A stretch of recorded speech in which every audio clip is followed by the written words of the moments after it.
Welcome to the Fitness Solution podcast. And on today's episode, I've got the amazing Sarah Duff. She's absolutely wonderful. If you follow her on Instagram, then you already know how wonderful she is. If you don't, then go and follow her on Instagram, and I'm sure we'll get to the knob of that as we get into the conversation. But let's just get to it. Sarah, say hey.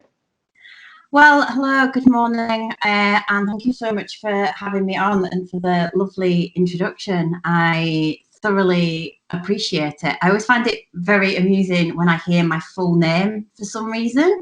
I don't know. It's just a thing. When somebody says Sarah Duff, I'm like, oh my God, I'm back at school. I'm scared. I don't know. I don't like this. So, but it's my pleasure to be here in the company of your fine self. So thank you for having me on. My absolute pleasure, and thank you for letting me enjoy the company. It's great. I love your Insta handle, Thrive with Duff. Thrive is such an underutilized word. How on earth did you come up with that? Like, where's that come from? Oh my God. So strangely enough, my Instagram handle has only, or my whole kind of my business and my brand has really only become Thrive with Duff in the last 6 months. Right. Okay. I've had big transitions in kind of where I started when I first came into the health and fitness industry, and where I am now, and how I work with clients and what I work with them on has changed and shifted so much. So my Instagram handle for a very long time, and the name of my brand was Sarah Duff Lifestyle and Fitness, which was like 1,000 letters long, and it was a real mouthful, and it wasn't catchy. And it just, as time has gone on, it just doesn't reflect what I work on with people on. It doesn't reflect my brand, because I'm not really so much about the fitness or that kind of side of thing, which is what I originally started coaching people on. It is now literally about helping and empowering women to start thriving in their lives. And it kind of came from my own journey, because I, for a very long time, was not thriving. And it's only been in the last couple of years, having done so much of my kind of own inner work, that I have started to actually thrive in my own life. So that's kind of where it came from, and just the way it rolls off the tongue, thrive. I just love it. It like, as you know, I'm an actor, as we were discussing off air, and like, it's just one of those words that you can really get into. It's great. I love it. It's a lot like, there's two other words that do it. One which I will not say, because it's an awful swear word, and one that I love. And I don't want Apple to ban me. No. Although they haven't banned James Smith for saying it 1,000 times, so I'm sure I could get away with it, but I won't. And the other one is nourish. Like, I talk to my clients about, eat food that nourishes you, that really, like, and nourishment can be anything, but it's such a meaty word you can really get your mouth into, and when you do it, when you talk about it like that, it naturally conjures up images of what nourishing food looks like, and that could be like a chocolate donut if you really need it at that moment. Right. Yeah. But it can also be an apple, like an apple. When you crunch an apple, it's nourishing you as you eat it. And so thrive is one of those words. It has such longevity to it that gives you energy when you say it. I adore it. It's so cool. 100%. Yeah, nourishment is another one. So I'm very into attuned with my own body, and so when I hear words, there are certain words that I get a kind of visceral response to, and nourishment is, whenever I hear the word nourishment, it's almost like an internal hug. Right. Same with kind of thrive. It just makes me kind of want to leap up in the air, or like it kind of sends a really positive energy right the way through me, and I'm just like, oh yeah, that's good. And that's kind of, this is what we're trying to help our clients do, is to internally hug themselves and internally like be able to dance through life. So that's kind of what it's all about. Yeah, to that point, I came across an amazing quote a little while ago. I was writing a manual for my fitness collective, and on it I found this quote, and it was, empathy is like giving someone a psychological hug. Yeah. And I was like, That's exactly what it's about. It's about getting people to have empathy for themselves. That's pretty much all I think anyone in this industry should really try and do. So when did you come into the health and fitness industry? Like what, to talk us through that whole growth and that whole change and like the history of it all, really. Yeah, so I didn't actually enter into the health and fitness space until about six and a half years ago. Previous to that, I had a 14-year career as a air hostess, flight attendant. Wow. Yeah, man. That was supposed to be a 6 month. When I left uni, I was supposed to just go and like get some work experience, customer service in the airline industry, and just kind of got sucked into the vortex of that lifestyle, and then became more gradually over the years, fell more and more out of love with it, and I was struggling with drugs and alcohol and all kinds of things going on. And I then became more scared about leaving a job that I disliked so much, because it was the uncertainty of knowing, well, what the hell do I want to do? And then I had a friend who trained as a personal trainer, and she kind of inspired me really to start considering that might be something I would want to do. So I left my job, retrained as a personal trainer, and that's kind of where I started. As soon as I entered into the health and fitness industry, like literally on the first day of my first personal training job, I decided that I needed to enter a fitness modeling competition. Wow. I was already I kind of discovered weight training and kind of was in the kind of, fitness model bodybuilding space anyway. And I very blindly made this decision. I had no idea like what the process was going to be. I will put my hands up and say I did not do any research. I just thought I'd seen kind of, other people in the fitness industry, and they all seemed to be walking around with these weird pro card things and seemed to be saying they were making loads of money from deals. And there was a real story in my head that in order for me to be successful and help people, I for some reason had to do this as a thing to show how dedicated I was to fitness and all of the things. So I did a 20-week prep, and that 20 weeks I think was probably one of the biggest learning experiences of my life. Wow. It was just brutal, and at the end of it I came out of it with a very an even bigger disordered relationship with self, and an even bigger disordered relationship with food. So the years subsequently to that was a lot of trying to maintain very low levels of body fat, because my whole self-worth and my whole identity was attached to this. And I didn't know who I was. I was miserable. I was binge eating. I was, then not eating. I mean, it was a whole, can I swear on this podcast? Yeah, fuck it. Well, it was a whole shit show of just internal dissatisfaction and internal misery. I was overtraining. I'd kind of gone from using alcohol really as a coping mechanism from stuff into, I then threw myself into obsessively training and, the whole food thing. So I kind of just transferred one unhealthy habit into another as a way of numbing out emotions and dealing with kind of my own internal unhappiness. And yeah, I mean, from there, it has taken me so up until a couple of years ago really to sort out my relationship with food and to really start understanding what was going on in my internal world, and what why I was feeling so happy, why I wasn't getting the results in my life that I wanted, and basically I began to realize that my external world was a direct reflection of what was going on in my internal world, and in my internal world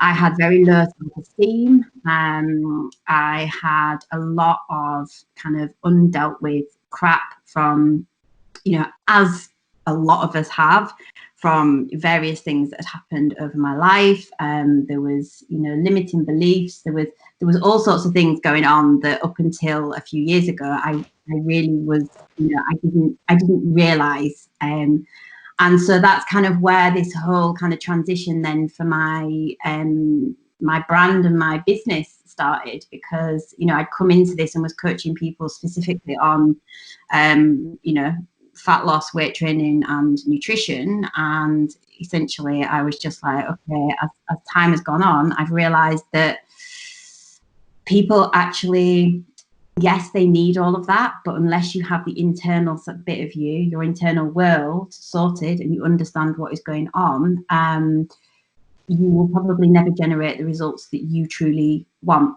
because your internal world directly forms your external world. So if you're struggling with weight loss and you're struggling to find fulfillment and happiness and meaning to life and all of that, then you have to turn inwards and start looking at what is going on inside. What are you not being real with yourself about? What are you still in denial about? I think there's a lot of people hiding behind shame because they don't want to say I'm not happy, or I'm struggling with this, or shame will be the thing. I compare shame to Madam Whiplash, because as long as shame is there and you are not saying your truth, you are not speaking your reality, you're not being honest with yourself, you will always be hiding. You'll always have Madam Shame in the way, and you will never be able to get into the real crux of what is going on with you, what really needs dealing with.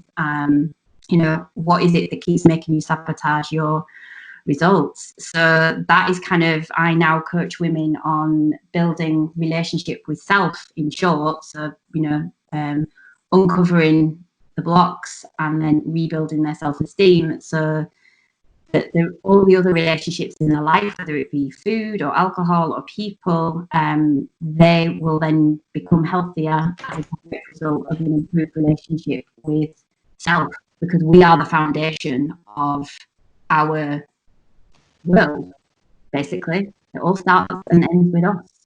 It does. Wow, there's so much in that. That's what an amazing story. And all that has resulted in thriving, which is amazing. There's just so much in there, like talking about just the ability to adapt and to change, and how we must always do that as humans. Like what we initially think our first goal was, and understanding and accepting the fact that if you find a different motivation in life during that journey, and that doesn't mean where you started was wrong, it just means that you've got to a different place, and then you just keep going from there. And unless you do that, like if you just stay stuck and say you meet a crossroads, for instance, and you decide to never go straight on, left or right, because you're just at a crossroads, but you have to do something, but you refuse to, then you're just building up a wall in your life, and you're just going to go back to your initial goal. All you can do is turn around and go back down the road that you'd already trodden.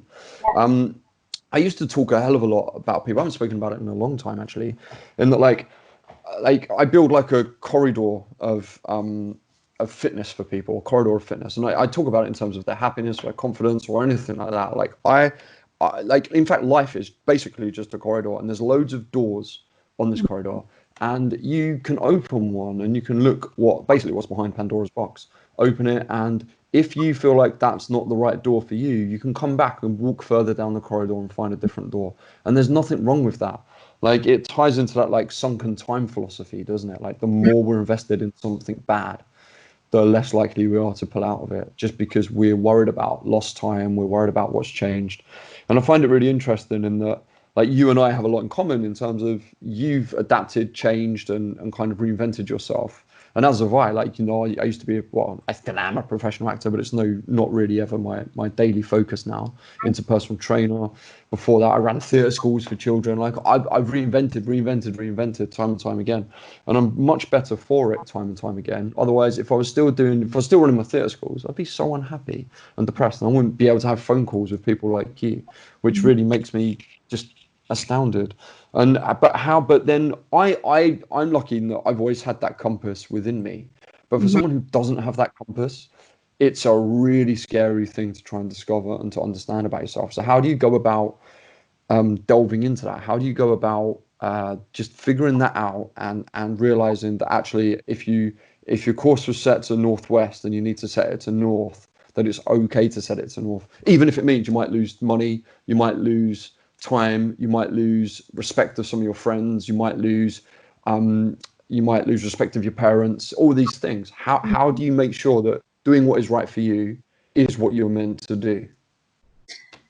So with the clients that I work with, so I will always bring them in and we will always spend time getting clear on what is their reality right now. Because a lot of people will live in denial, which the acronym for denial, which I love, which is don't even know I'm lying. I love that.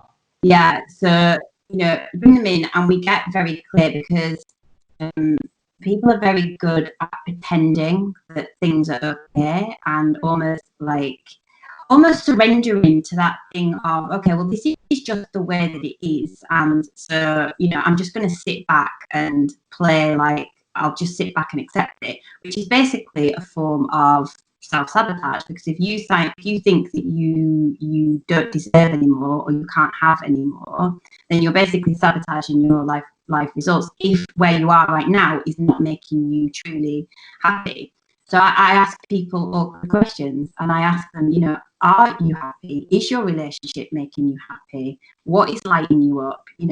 So getting people very clear on where they are now, and holding space for them to be really open and honest and know that it's okay, whatever they say.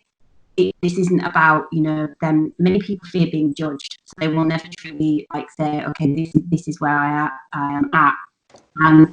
Especially when it comes down to family or people in your life, if you want to grow as a person, then you have to realize that unless people in your life are going to grow with you, then people are going to fall off by the wayside. And that's okay. Like where people fall off, I always frame it as where people fall off by the wayside is because they weren't meant to be in your life for any longer than they were. And when they have gone, you have then cleared up space for other people, other like-minded souls, other people on the same energy level where you want to be, people which are going to be there to support and lift you up and get you to where you want to be. That's what you're clearing up space for. So it does take a process of becoming okay with, I'm a recovering people pleaser. So I totally get the kind of, the feeling, that awful need of never wanting to be rejected and feeling scared that if you actually say to someone, okay, I am doing this for me because I want to feel good, that, that they are going to reject you. But the fact of the matter is, if somebody isn't prepared to support you in what you want and helping you to feel good, the only reason that they are generally very objectionable to that is because you are mirroring to them something within themselves that they don't want to deal with, something that they don't want to face up to. So another thing that I always say to my clients is, you're actually doing people a favor, because by you working on you and becoming the best version of you and feeling as good as you want to feel, the people in your life that want to do that for themselves, they might bite back and they might be like, I don't like that she's changing, so I'm gonna go in and try and block her or make her feel bad about it. But as long as you keep true to what you want, eventually, if they want to, they will look at you and go, okay, actually, she's starting to grow as a person, and that has now inspired me. And now I'm going to start growing as a person, because what is the other option? That I just stay where I am now and say, and she is growing and looking amazing and feeling amazing and going out into the world and doing things, and I'm still down here. So, you can actually be inspiration for people in your life. And when it comes to family, we seem to all have, we all have this thing where we feel that we have to always do things to please our family, and you know, at the end of the day, we have to put ourselves first. And you can love your family from afar, and if they are not prepared to support you in what you want, then you know, you have to decide whether you want to get to, you know, the deathbed, or your deathbed, and be having this conversation where you're just like, well, I let everyone else hold me back, and I could have gone out and had a completely different life, but I decided to let my life be dictated by other sources, whether it be friends or family or other people in your life. So you have to take personal responsibility. It's no one else's responsibility to make you happy, to give you the life you want. No one's going to come in here and save you. You have to do this for yourself. You have to earn it. You know, we were all put here, and we all have the same deservedness. Is that even a word? Yeah, I think so. We'll go with it. Deservedness, and we, you know, we are all equal in terms of you know, our enoughness to be on this planet and to have what we want. But we have to really step into the power of being intentional about, this is what I want, and I'm going to have the awkward conversations. I'm going to put the awkward boundaries in place, and I'm going to make sure that I focus on me and feeling the best that I can. Yes, absolutely. Family is really interesting, isn't it? I saw a good post by Dr. Julie Smith. I think it was on TikTok or Instagram or whatever it was. She's wonderful, by the way. And she said, look, just because someone is a family member, that does not mean in any way, shape, or form that you owe them anything, that you have to particularly like them, that you owe them anything in your life. It just doesn't. Yeah, you should probably have respect for them and stuff like that. But if they're not good for you to be around, then it's okay for you to step away from them. Yeah. And that's just incredibly important. And also, I noticed a massive difference in my life. Like, I lived at home for a lot of my life till I was how old was I? I think I was 31 in the finish when I finally moved out with my fiance. And I noticed how much my relationship with my father improved once I'd moved out. And I don't know in what way it improved. Like, I didn't have a bad relationship with him, but and I don't know whether he just respected me more, or whether just not being on top of each other meant a lot to us both, or whatever. And I wouldn't, if you'd have asked me, I wouldn't have said I particularly needed that kind of space.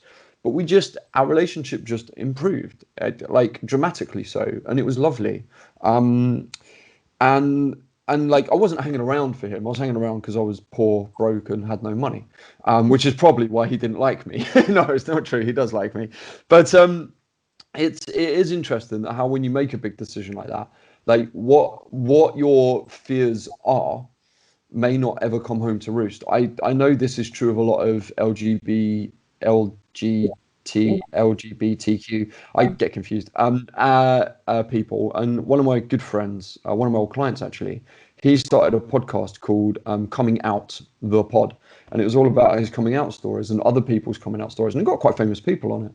And the reason he started it was because he said, I remember being petrified about coming out. I was so scared of what everyone would say. I was so scared of what my parents would say, what my brother would say. He was like, I was just petrified, so petrified it paralyzed me. And I went, and then what happened when you did it? And he was like, well, nothing. They went, okay, pass us the potatoes. See you later. Like, do you know what I mean? Like, let's carry on with lunch. Stop hogging the limelight. Move on. And he wants to get that message out there to more people who have this kind of big thing in their closet that they're in, and really they don't need to be, because confronting something like that can really help you grow. And what's on the other side of these big decisions, if you know it's what's going to make you happy, then you're only making everyone else in your life unhappy by not taking that decision. Yeah, 100%. And I think also kind of just on that same topic, fear is false evidence appearing real, and we all have been kind of conditioned, or we are in the mindset that that all of our thoughts are true and that they are reality. So one of the big things I work on my clients with is getting them to separate, you know, what is real and what is just a thought, because the majority of your thoughts are not true, and you have to become empowered enough to manage your mind and to be aware of what it is that is going on in your head, so that you can hear and listen to the thoughts, because you can't control your thoughts, but you can always choose how you respond if you are able to decipher with yourself, okay, so this thought, is this an old thought, a new thought, where did it come from, is it true? You know, if I believe this thought, how does it make me feel? If I choose not to believe this thought, how does it make me feel? If I choose not to believe this, how do I respond? If I choose to believe it, how do I respond? So it's really just getting inside of your own head, coming off autopilot, and realizing, you know, you are more in control of you than a lot of people think you are. And it's really how you are responding to what is going on in your head that is, you know, what is playing out in your real world. And stories where, you know, that we kind of we make up about, you know, things that we have fears around, just get more and more dramatic, and they spiral and spiral and spiral. And that's what stops people taking action a lot of the time, because they become paralyzed by the level of stories going on in their head. But if you actually sit down, you know, I'm a writer, I'm a journaler. I believe it as a really strong tool for helping people to learn how to manage themselves better, because it gives you new perspective and gives you a different way to be able to look at the stuff that's going on in your head. My head, everyone's head, is a crazy, crazy place. And some of the stuff that I write during journaling, I'm like, geez, if that had stayed in my head, God knows what would have actually happened for the rest of this day. So yeah, it's incredible what you can do when you actually start questioning your thoughts, and then stepping into the fire, stepping into the discomfort, and, you know, letting yourself grow as a person and coming out of the other side of it, and actually positively impacting not only yourself but everyone in your life. So it's powerful. It's really powerful. I always, when talking about that with people, I always use the example of, like, surely you've like had a knife in your hand before. You've walked down the road, for instance. Like, I use a really extreme example, and we've all had a knife in our hand. We've all looked at that knife and gone, I wonder what happened if I stabbed myself with this knife. Or Mm-hmm. we've all walked down the road and gone, what happened if I pushed that person out in front of a bus? Like, now, we've all had like a crazy thought like that, and it's, and I mean, I know I've had them. I thought, bloody hell, Adam, what the hell are you thinking like that for? Like, how evil is that? And then I always think, like, you can't control thoughts that come in, but you can definitely control the thoughts that you let out, and you can definitely let them pass. And thoughts are just things. Mm-hmm. And that's all it is. And you should just let it float away on a bubble and go, well, that was a weird thought, and then move forward, and never think on it again, ever. Because you do have that. I think a lot of people, what people aren't very good at in life, like whether in social media, in the friendships they keep, even in conversations they have, is self-filtering. They're not very good at self-filtering, and not very good at filtering out when things are good or bad for them. And if they can tune into creating a better self-filter, then they're going to improve the way in which they build that kind of internal self-esteem by making sure they're controlling those thoughts. Yeah, interesting. Yeah. So, um, so also, body. So, how does all this go into body confidence?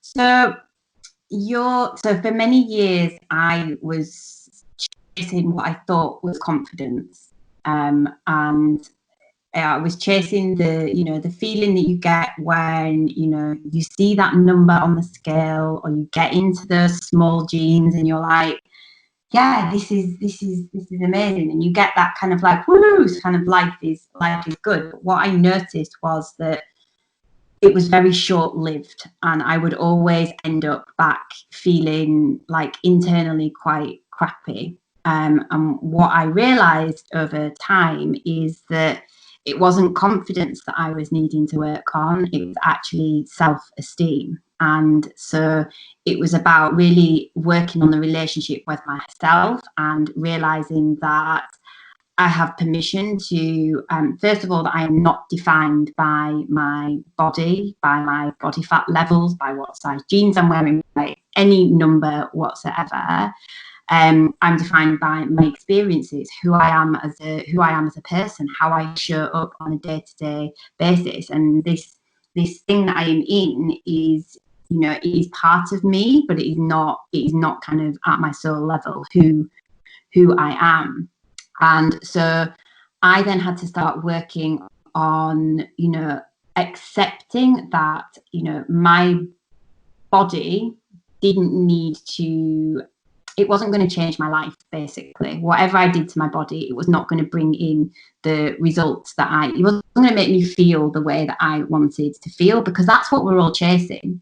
We're all chasing a feeling. So when somebody is saying, if I could just get to X number on the scale or get into, these size jeans, then I will be happy. Then I will get the partnership, the romantic partnership I want. Then I'll have the confidence to go for the job and all the rest of it.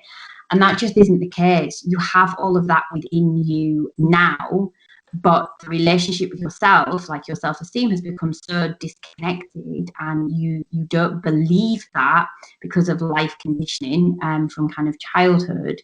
You have built up this story around yourself that you are literally just kind of your body, and external things are the things that are going to make you feel better. And so it was only when I started to move into this, like, okay, I can accept myself for all my quirks and quips, and my body is amazing and beautiful and strong, and lets me do so freaking much on a day-to-day basis, no matter what size it is at, no matter what bloody size jeans I'm in.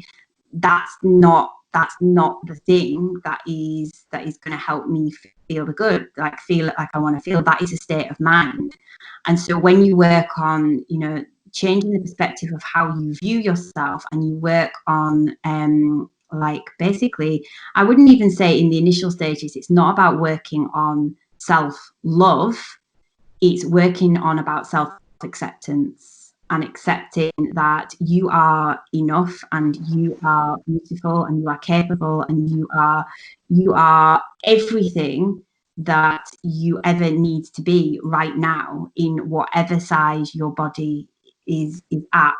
And when when I'm working with clients, and then they come to me and it's a weight loss goal, the weight loss for me is more of a side effect of working on building this internal relationship with self. Because when you have that, and you're in the state of mind of I am more than my body, then you will show up every day, and you will choose to do things for your body that make it feel good, because you respect your body. And when you are treating your body in a respectful way, you become, because your state of mind is so good, you become less and less and less concerned about what freaking number is showing up on the scale. And you really do start to move into being a different version of yourself, because your state of mind has changed. You are no longer thinking that your whole life happiness and your whole life fulfillment is dependent on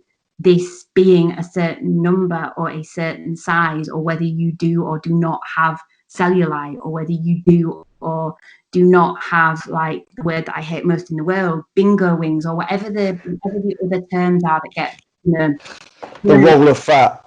Yeah, that's what, like, the muffin top. Yeah, I mean, all of that crap. It drives me insane. Stop talking about your body in that way. Like, your body that you're in now does so freaking much for you, and it just, yeah.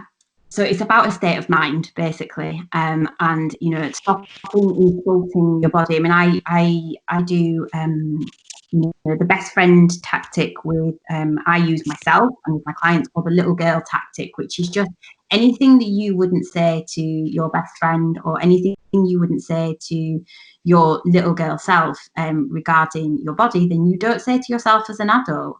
Because when you're looking at the little girl self, like I do inner child work with my clients as well, and we all have an inner child within us. And if you are walking through your day prodding and poking at your, in air quotes, muffin top, and pulling at your bingo wings and going, I'm such an unworthy human being just because I have, some body fat, then every time you do that, that little girl that's inside of you, you are hurting her feelings, because you're basically telling her that she, as she is not good enough, and that there's something wrong with her for having, this, some body fat and, jiggles and on all of the things. So yeah, it's such a, I think when I managed to step away from the numbers and the, being obsessed with them, because I was very obsessed with them, they ruled my life. It was one of the most freeing things I think I've ever done. I stopped counting calories, I stopped weighing myself, I stopped all of it, and I was just like, whoa, this is like it's a whole life outside of numbers. Yeah, I mean, I've worked recently. I've done a lot of work on getting clients to weigh themselves every day, and like in terms of keeping themselves accountable to that weight loss goal and things like that. And I do find in my life, in my training, in the way I work with clients as well, I do find it really hard sometimes to find a congruence between all what you're talking about, which is something I value greatly and something that I try and put a big onus on, and also the thing that the clients are very concerned with as well, and dealing with weight loss and losing weight and all of those things as well. Like I still keep trying to bridge the gap for them all the time between the two things. Like you can find weight loss through all of that mental health and all of that work, all of that self-development, inner child, and everything else, and loving yourself and freeing yourself from the numbers.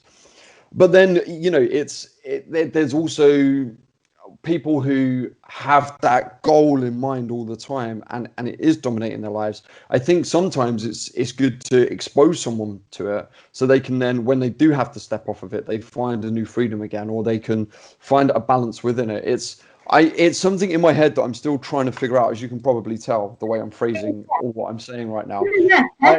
It's finding that balance between the two. Like you have to balance the balance, and it's really important. And whenever someone comes at me hammering weight loss all the time, I will spend, in fact, to be fair, a lot of the time I will move them just away from thinking about it and try and get them onto, that self-love and that just respecting yourself and eating in a way that you would love yourself, and trying to find your gorgeous self almost, Yeah. It's really hard though, because society stops us from ever being allowed to think that's acceptable.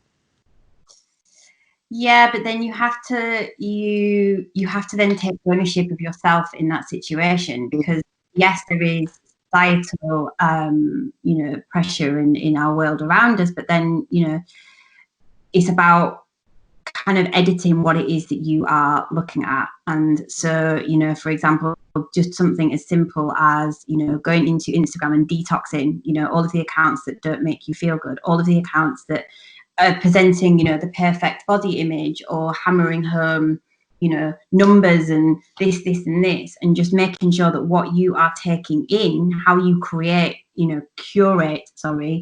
your influences in your life, they need to be ones that are making that are inspiring you and making you feel good. And so it's about, yes, there is societal pressure about, but it's about stepping away from it and going, okay, so again, it comes back down to really getting clear on what is the vision you have for yourself beyond the numbers. And really getting people to tune into what is the feeling that you are chasing. So yes, you've got a weight loss goal, and it's a very valid goal, valid goal. You can do what you want with your body, but what is beyond that? What is the feeling that you are looking for? Because going back a few years, I would have clients that would come and we'd work on fat loss, and they would get down to where they wanted to be. And I mean, same with myself, and they still weren't getting the feeling.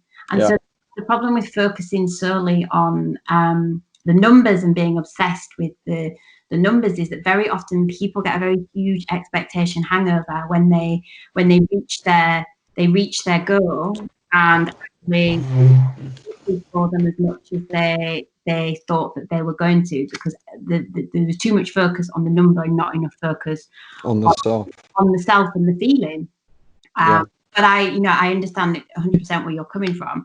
It's difficult, and it is a bridge that needs to be gapped, and a gap needs to be bridged. Sorry, and I'm sure with many of the clients that you work with, as with me, they've come from being, the kind of Slimming World Weight Watchers, side of the industry, which is like, you weigh in weekly and we will rate you if you have won, and we will, whatever you have not, and, just trashing people's belief in themselves, basically, and making everything about an obligatory number, which actually, if you look at the body, I say this to my clients all the time, I'm like, yes, if you get on the scale and it says you are, say, 2 pounds up, if you actually looked at yourself in the mirror between you being 2 pounds up and you not being 2 pounds up, you wouldn't see a difference. Different. You wouldn't, but it's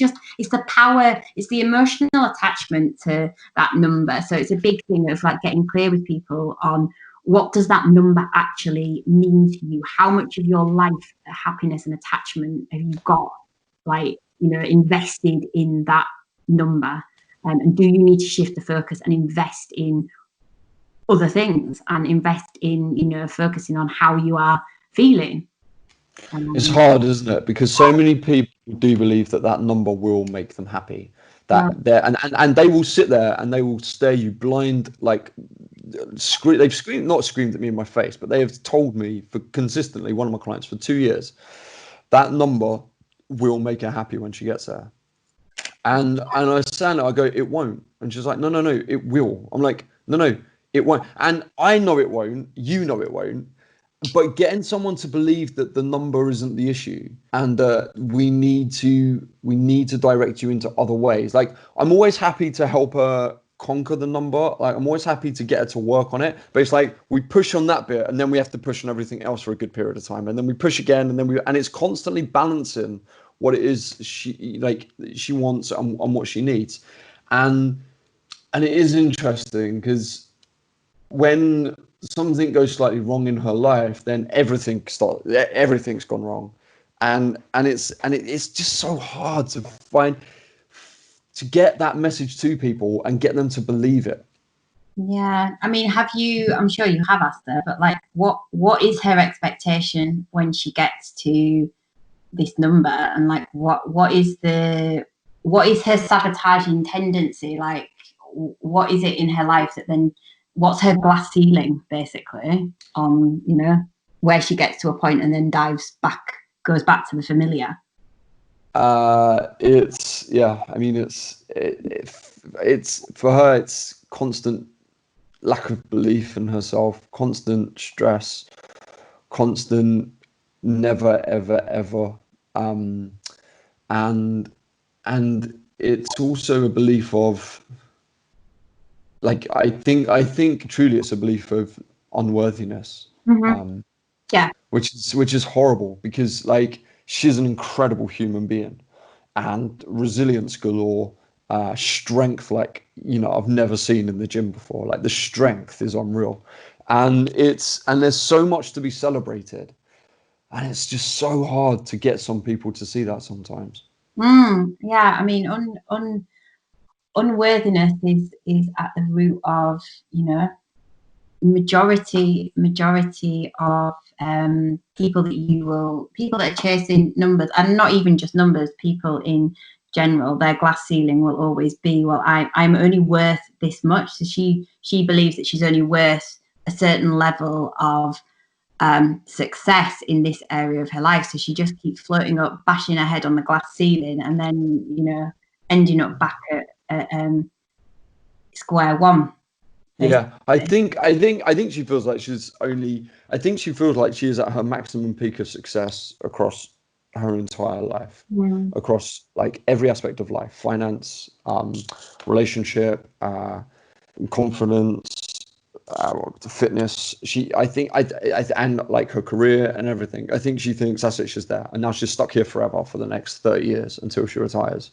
And it's a very, I mean, I personally, I couldn't imagine having that feeling with you every day. Like I can't empathize enough to kind of comprehend what that must feel like, you know. Well, I think, I mean, I think I can definitely relate to that, because I think that's where I was for a long time. I was just Yeah.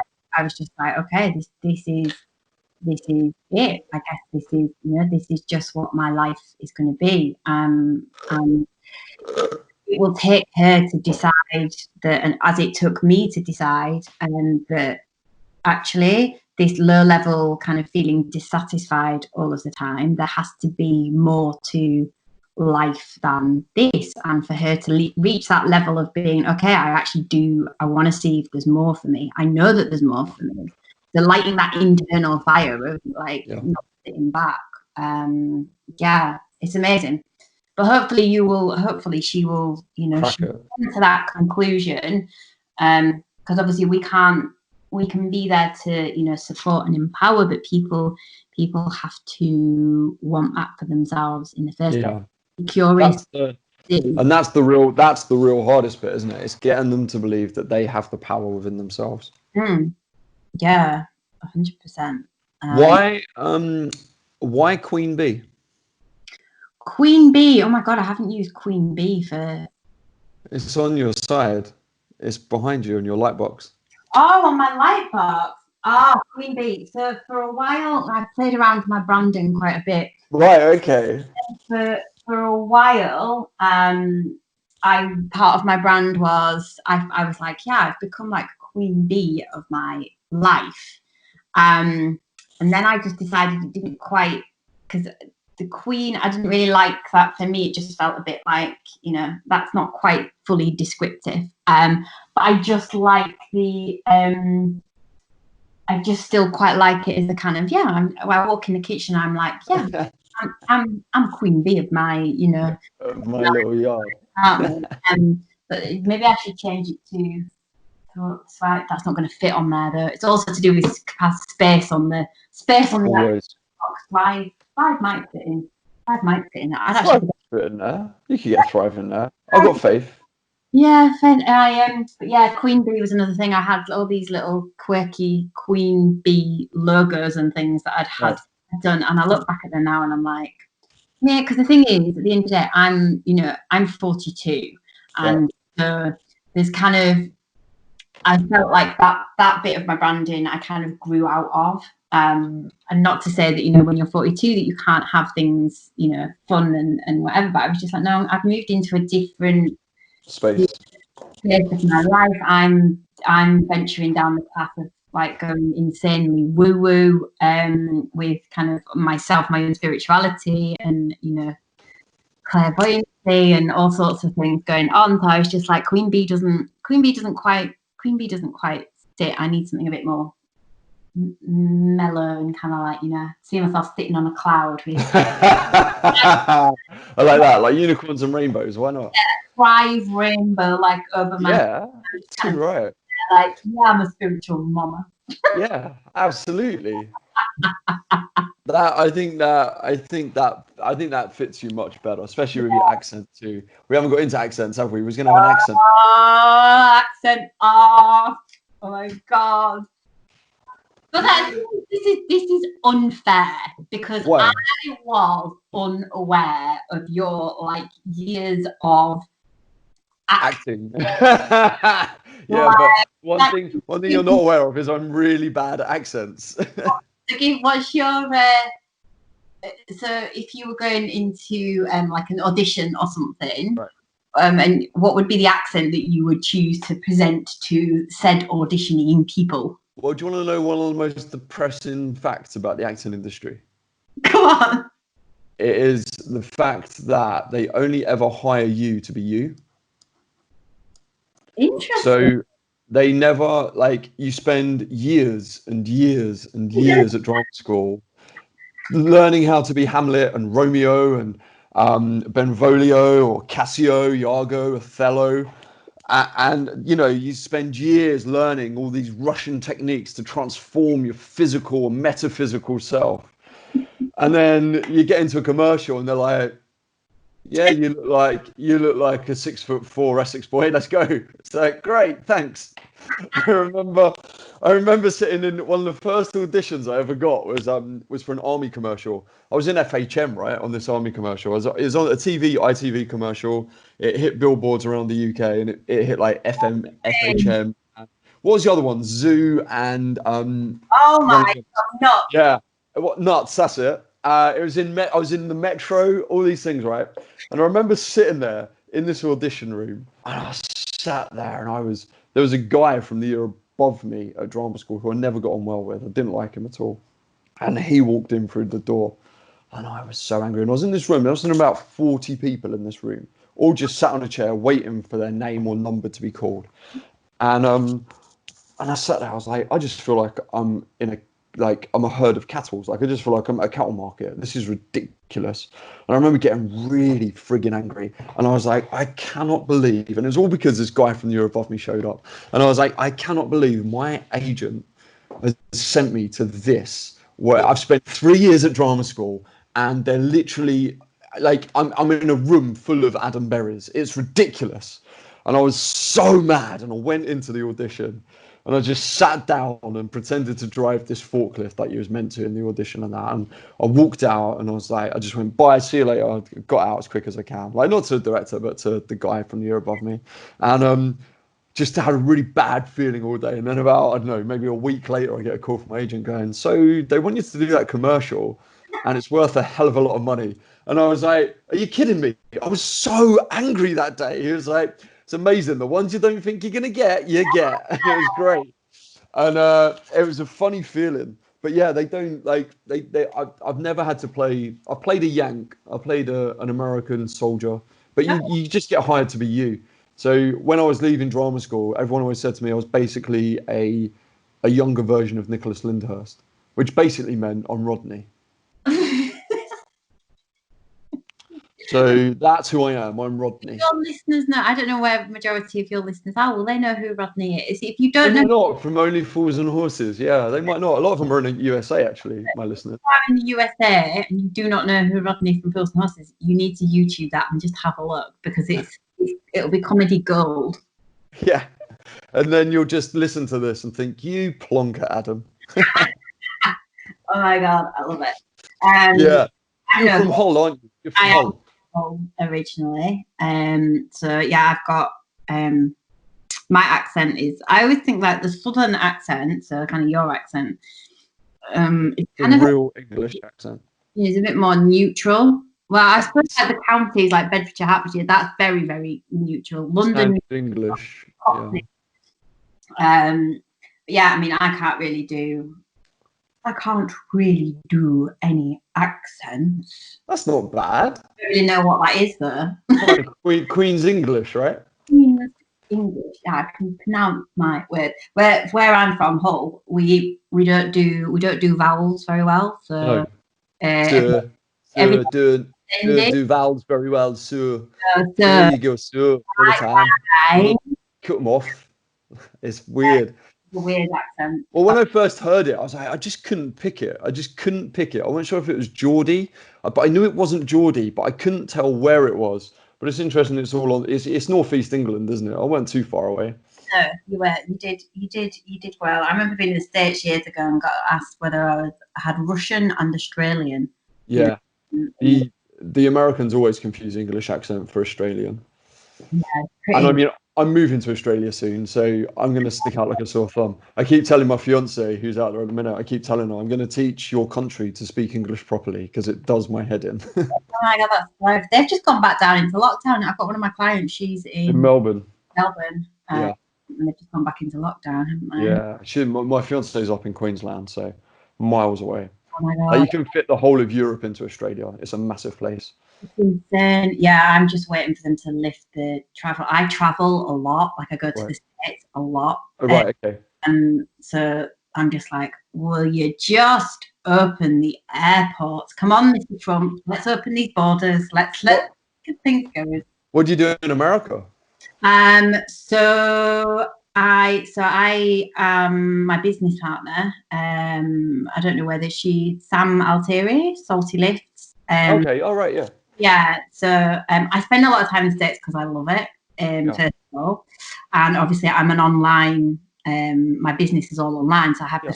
freedom to travel. So I will go and sometimes just spend time just out there creating and all kinds of things. But also, she is over there, Marcy's over there. So I've got like quite a few friends spotted all over the place. I'm dating a guy in New York. So Lovely.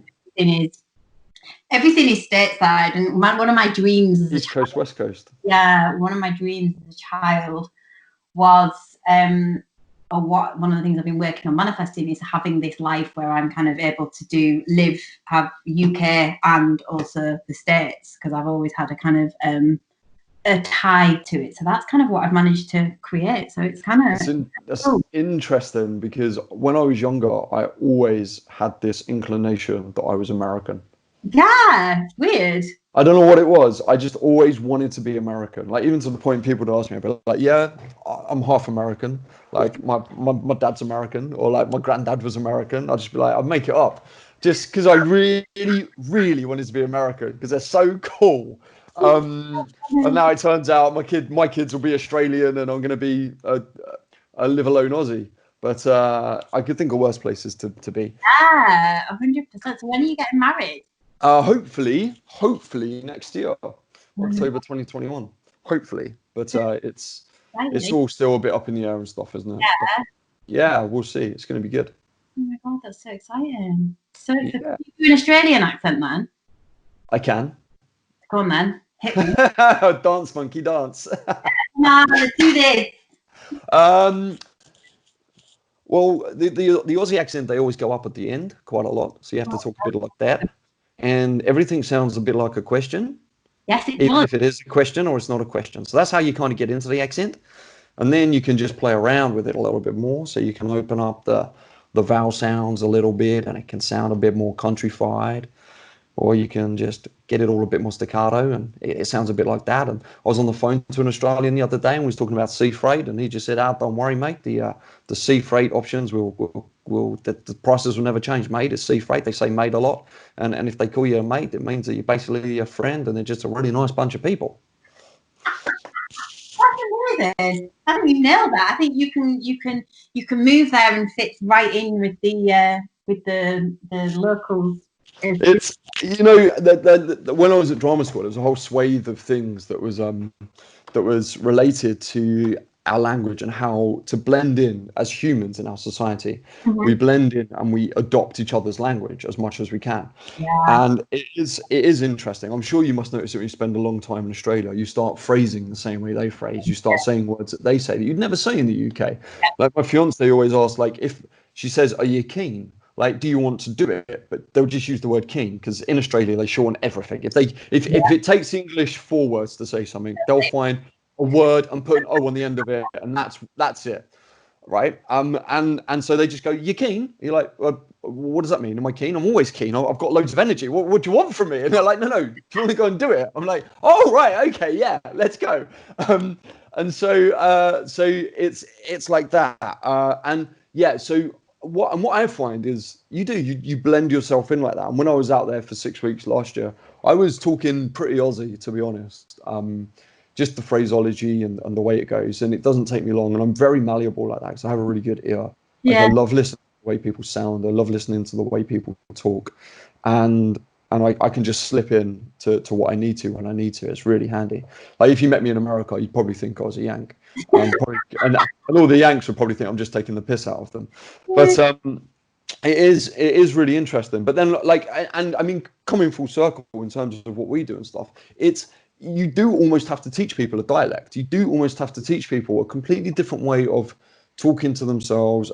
I put a post up the other day that was like, you can work on fitness, that's fine, but a calorie deficit or whatever, dieting, losing weight, whatever it is, fitness, whatever, will be so much easier if it's not enough to just be in a calorie deficit. You have to study it, you have to think about it, you have to learn about it, you have to educate yourself around it, you have to really push yourself the into the world that you're spending money and willing to invest a fair amount of your time in.